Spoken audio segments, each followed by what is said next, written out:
Hey guys, welcome back to Main Street Living. Now, Danielle, we already know about this. And to the viewers out there who've watched the show, we already know a common topic is Cheryl's car.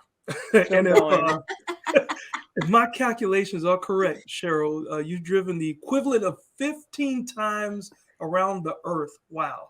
Oh, Quincy! Wow, I can't believe you did some calculations on that. I've got 367,000 miles on my car. So, man, I guess I've been driving around the earth. So as you can see, it is very important to have a reliable car, especially since we're going to be getting some tips from a couple of experienced road trippers here today. Please welcome to Main Street Living adventure travel photographers, Giselle and Steven. Thanks so much for joining us on Main Street. Yeah, thank you so much for having us. So you guys are essentially professional road trippers. How did you get started traveling together and trying to get others to do the same?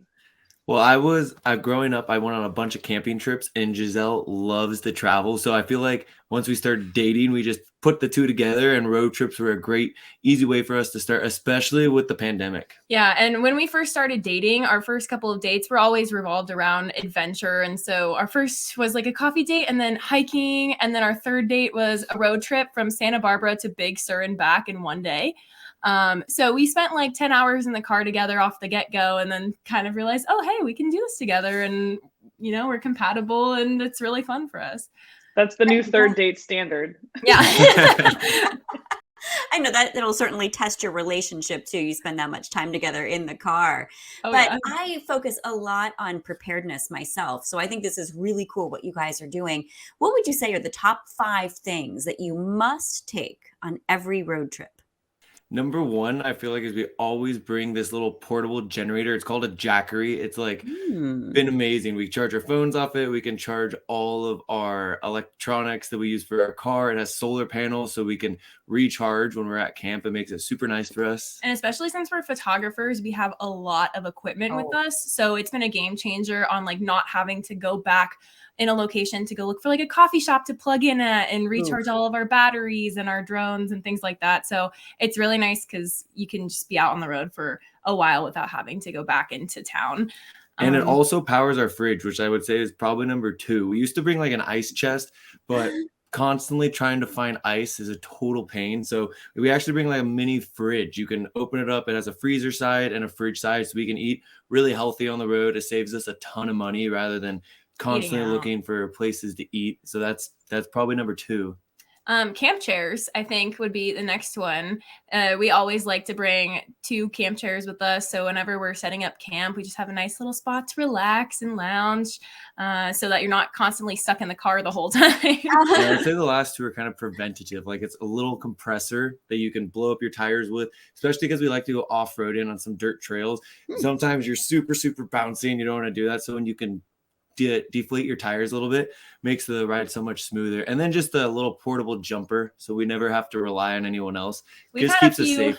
We've had a few scenarios where we've had a dead battery or 2. So like having those, if you're out road tripping and you're by yourself or you're in the middle of nowhere, that way you can actually like jump your car yourself. So that's a nice little extra safety measure that we always like to take. Oh, wow. So smart. All very good tips. Yeah. Yes. And well, I want to ask about this Jackery Solar Generator as well. How does it work? How do you charge it? How long do you have to charge it? How long does it last? It usually lasts like 3 days with no charge, but anytime we camp or stop for a little bit, we'll just throw the generators on top of the car or throw them out to the side. And it usually charges pretty fast. It has 2 different solar panels, so it can charge like 120 milliamp hours incredibly fast just using the sun. And then if you don't want to use the solar panels, you can just plug it in at home. We always charge it right before we leave for a road trip, make sure it's fully ready to go. So that way we can just rely on the solar when we're actually out on the road. Great way to be prepared. This would come in handy too for tailgating for football games. I can already see myself doing that as well with the Jackery generator. I keep one in my car almost always now, because whenever we go to events, someone's like, oh, do you have an extension cord? Be like, I got a Jackery. Oh, I got something better. And road trips can be a less expensive way to travel. What are some other advantages to seeing the country by car? I put a lot of miles on my car, so give me a reason or 2 to keep going. I think the biggest one for us is the flexibility you have. When you're going around in a car, you can, especially if you have the off-roading capabilities, we built out the back of Steven's 4Runner, so we can take it down dirt roads. We can if we want to stay longer in a location, we can. It's not only that, but it's like budget friendly since you're not constantly having to go and check into hotels and things like that. So the flexibility is the biggest thing for me, at least why I love road tripping. And you can get to see a lot in a very short period of time. That's another thing. We started doing road trips when we were both working our 9-to-5 jobs, and we'd only go on the weekends from like Friday night to Sunday night and then go back to work on Monday. So being able to see so much in such a short period of time is a game changer if you're looking to travel. Do you guys take turns driving? He is. He won't let me drive most of the time unless he's really tired. But I'm a passenger princess, as we say. Yeah, she's Okay, a great that's me as passenger well. because she can get lots of stuff done. I get too fidgety and I just get really bored. So I like driving and being able to. It gives me something to do. Right. What are some of your favorite road trip destinations you two have been to?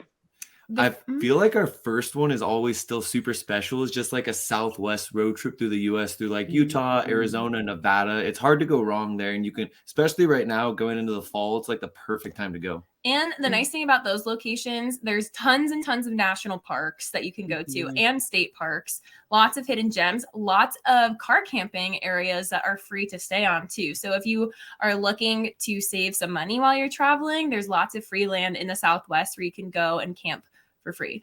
So that's probably our top one. The other one we do all the time is a classic California road trip through the 395. So we'll start in like Los Angeles and drive all the way up to Lake Tahoe and back. And so there's lots of stops along the way. There's a really cool area called Alabama Hills, very popular old movie filming destination.